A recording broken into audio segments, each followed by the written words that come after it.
Arsenal want to make Crystal Palace star Eberechi Eze their next big money signing, but the Gunners are running out of time should they want to activate a release clause in his contract. Crystal Palace chairman Steve Parish is resigned to players leaving the club amid Arsenal's interest in Eberechi Eze.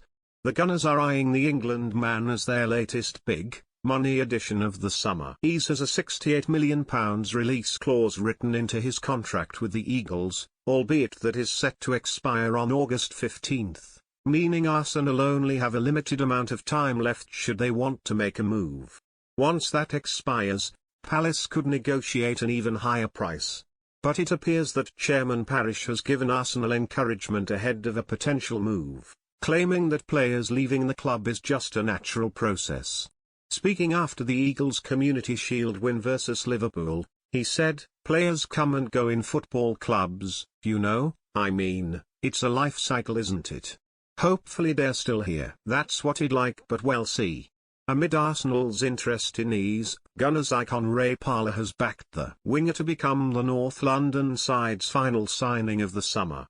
Speaking on TalkSport, he said, "I think there might be one more signing. I don't know how much money they've got left or whether the rules as well they've got to look at, but if there is enough money, Eze would be a great signing." He added, "He'd be playing off the left there, maybe, but you've got to have options. You've got to have lots of players who can just come in and come out of the team. And we all know that you've got to have depth.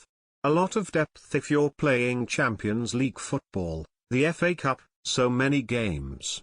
That's why Norgard would be good for Arsenal, because he can come in certain games, he's got the experience. And he knows he's going to be second fiddle, but he can still play a big part for Arsenal in certain areas. So I think Eze would be the icing on the cake." Would Eberechi Eze be a good signing for Arsenal? Share your thoughts in the comments below. Eze is not the only Crystal Palace star subject to serious interest this summer. Defender Mark Guéhi is also being eyed by Liverpool as they aim to sign a new centre-back ahead of next month's deadline. Reports suggested that the Reds were leading the race for the England man, with Chelsea having shifted their focus onto alternative targets. Speaking about his future, Parish said, "Yes. I mean, we'd have to consider bids, of course. For players of that caliber to leave on a free, it's a problem. No doubt about it, unfortunately. We had one bid last summer, but Joachim Andersen went to Fulham, and we couldn't afford to lose both of them. We then had another bid in January, but that was a difficult situation as well, and the player had a point of view on that one. So we just have to see what happens, but it needs a new contract or a conclusion of some kind." Join our new WhatsApp community privacy notice.